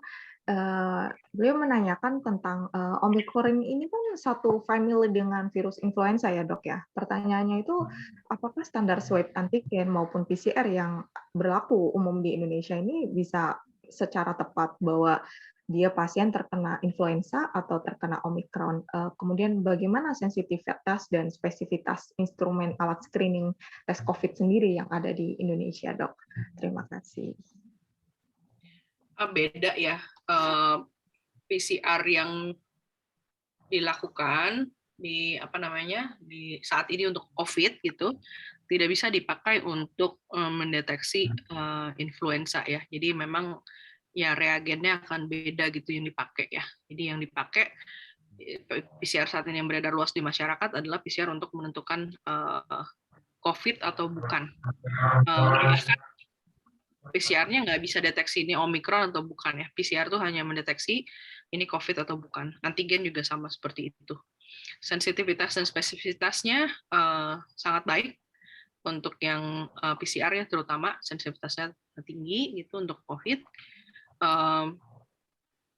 Kalau antigen memang sensitivitasnya lebih rendah dibandingkan PCR, tapi masih sangat tinggi juga khususnya di saat pasiennya bergejala begitu. Jadi masih bisa untuk mendeteksi COVID dan influenza itu dua hal yang berbeda gitu. Jadi nggak bisa dia flu tapi kemudian di PCR positif gitu ya. Flu dalam hal kenanya influenza, kalau di tes COVID itu jadi positif tuh nggak seperti itu. Jadi dia spesifik gitu. PCR itu spesifik, kalau dia positif ya artinya positif COVID. Itu yang dimaksud dengan spesifitas tinggi. Baik Dok, terima kasih atas penjelasannya. Mungkin dari Dr. Dito ada mau menambahkan atau beberapa pertanyaan the last?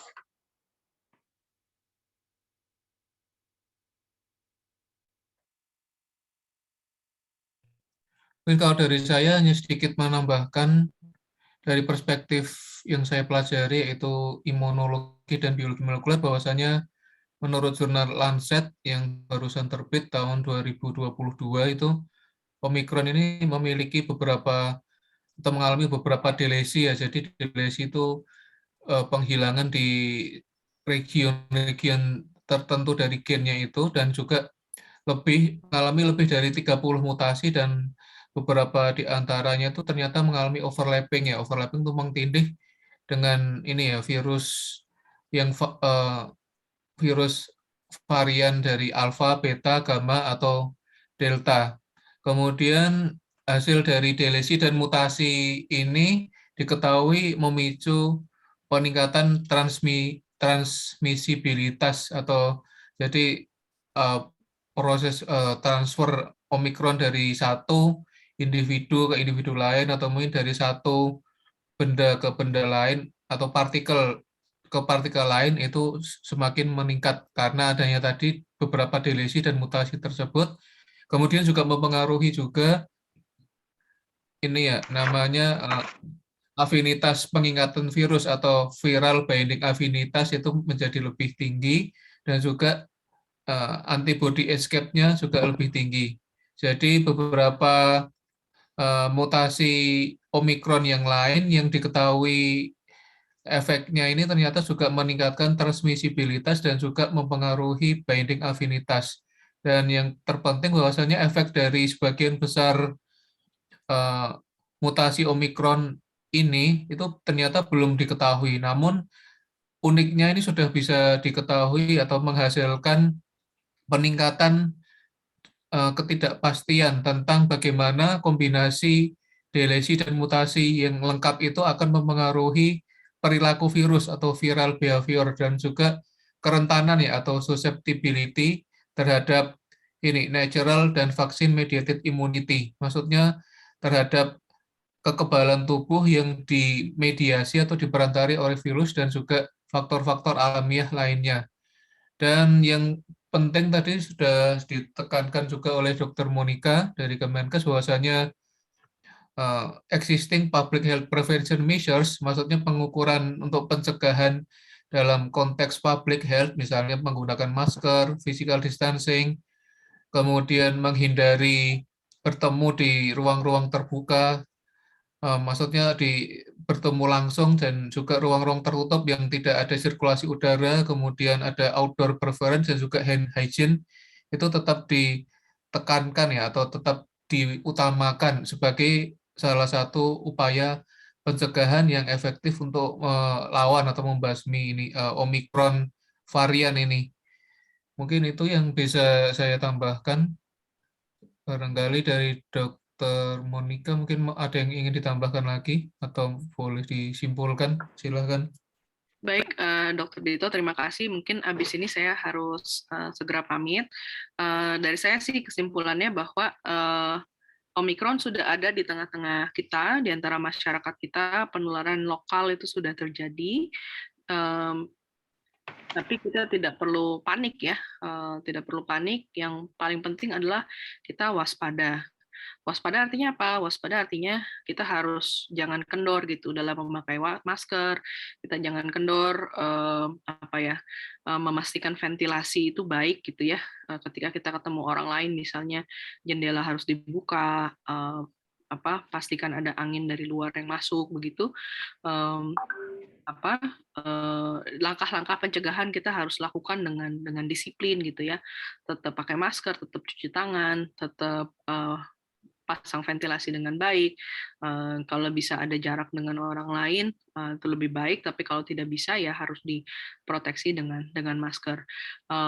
Vaksinasi itu pasti, kalau belum divaksin segera cari tempat vaksin yang ada yang terdekat, puskesmas, rumah sakit, semua sudah menyediakan vaksinasi. Kalau udah dapat kesempatannya untuk booster, segera juga melakukan booster. Ini semata-mata untuk kebaikan bersama kita bermasyarakat, bagaimana kita melindungi tidak hanya diri kita sendiri, tapi juga orang lain. Tidak perlu terlalu khawatir, tapi kita tetap waspada menghadapi gelombang Omikron yang akan kita lihat dalam mungkin 1-2 minggu ke depan ini. Mungkin itu ya Dr. Dito ya. Terima kasih sekali lagi atas kesempatannya. Semoga bisa tetap menjaga silaturahmi dengan baik dengan Bapak Ibu sekalian yang ada di webinar ini. Terima kasih. Ya, terima kasih Ibu Monika atas penjelasannya malam ini. Semoga kami para peserta bisa semakin paham tentang Omikron ini dan semakin bisa lebih proteksi agar Omikron ini tidak semakin memuncak di Indonesia. Baiklah, untuk acara selanjutnya yaitu penyerahan sertifikat untuk narasumber dan moderator. Kemudian nanti akan dilanjutkan dengan sesi foto untuk the last-nya ya, Dok ya.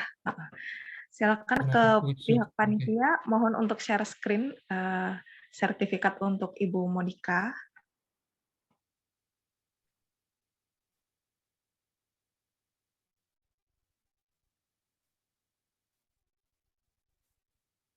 Mas Naufal, mohon bantuannya, Mas Naufal.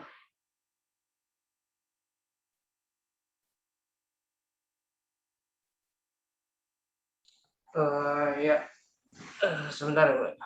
Sedang ini nge-hang. Oke. Atau kita ambil foto dulu sambil Kita nunggu. terima via WA juga, jadi tidak apa-apa kalau tidak ada. Oh, ini, Bu. Ya, terima kasih. Ini sertifikat dari kami, School of Life Institute untuk Ibu Monika Nirmala yang telah menjadi narasumber pada malam hari ini. Saya ucapkan terima kasih Ibu Monika sudah menyempatkan waktunya untuk kami dan berbagi informasi kepada kami. Terima kasih juga atas apresiasinya. Kemudian untuk sesi selanjutnya, apakah kita foto bersama? Ya, mohon. Ya, betul. Untuk Mas Naufal dan tim, mohon bantuannya ya untuk bantu untuk memfotokan. Nyalakan kameranya, Pak atau Ibu. Oke, untuk para panitia, para peserta dari 98 partisipan, silahkan untuk mengaktifkan video kameranya. Kita foto session bersama ya. Nanti kasih aba-aba ya, Mas ya. Ya, baik-baik. 3, 2, 1. Oke. Sekali lagi.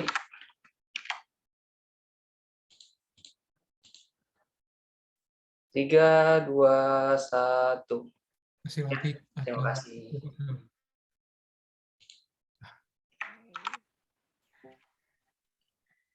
Terima kasih atas bantuannya Mas Noval dan tim. Saya selaku moderator, terima kasih atas partisipasi para peserta. Untuk Ibu Monika juga terima kasih atas waktunya, sudah menyempatkan waktu untuk malam hari ini bersama kami. Kemudian untuk the last itu nanti ada kuis untuk para peserta. Untuk Ibu Monika, apabila ada kegiatan setelah ini, apabila mau izin live, kami persilahkan.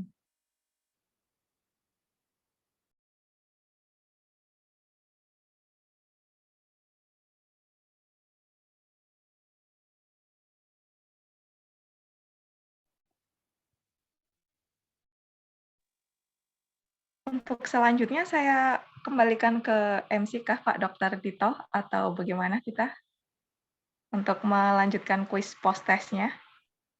Ya, silakan MC saja langsung memimpin post-test itu yang ada kuisis itu. Silakan. Ya. Baik, dari saya pamit undur diri ya. Terima kasih untuk para peserta sudah mendengarkan bersama saya dengan Dr. Dito pada malam hari ini.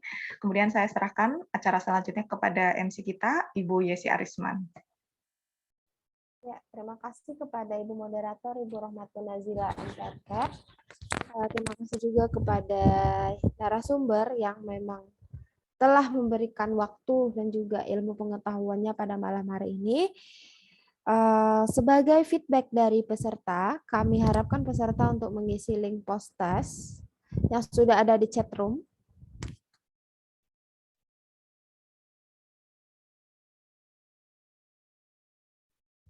Kita akan mulai dalam waktu 10 detik saja.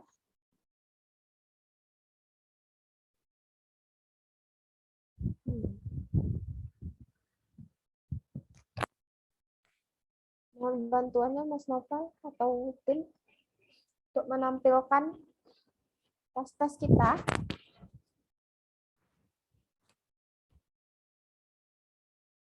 Oke, kita akan mulai dalam 10, 9,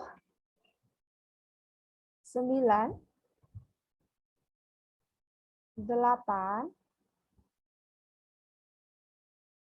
7, 5,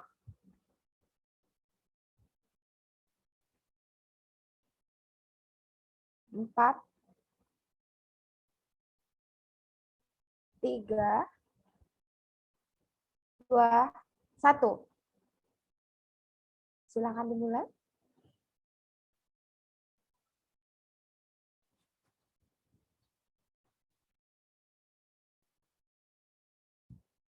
Apakah yang top skor pretest tadi akan sama dengan top skor pada post test kita?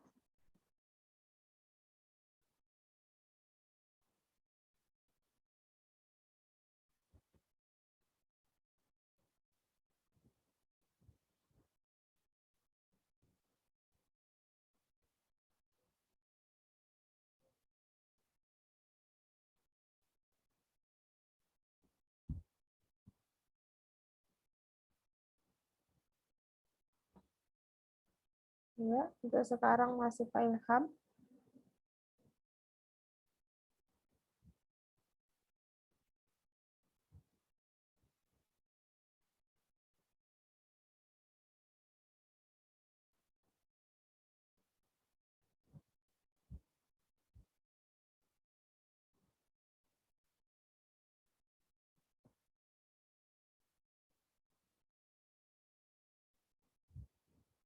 Apakah akan muncul pemenang baru pada post test kali ini?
Oke, dalam hitungan 5 mundur, kita akan men-stopkan untuk post testnya. 5, 4, 3, 2, 1.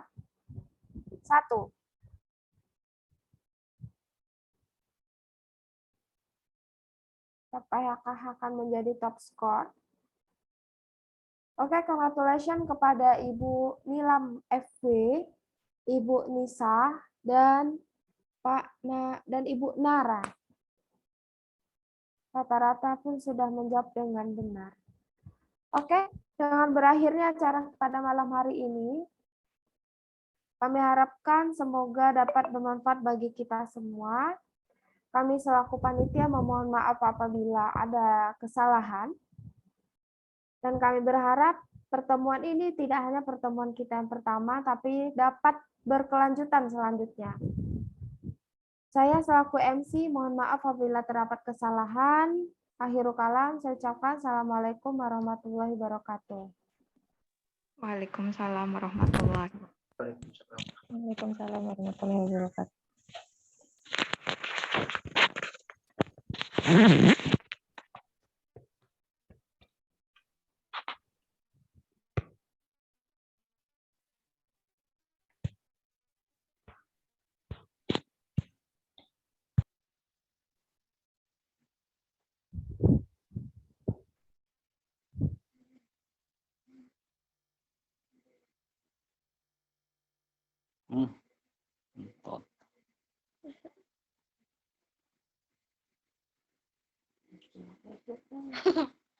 Sambung.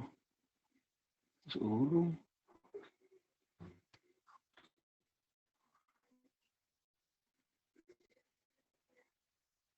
Thank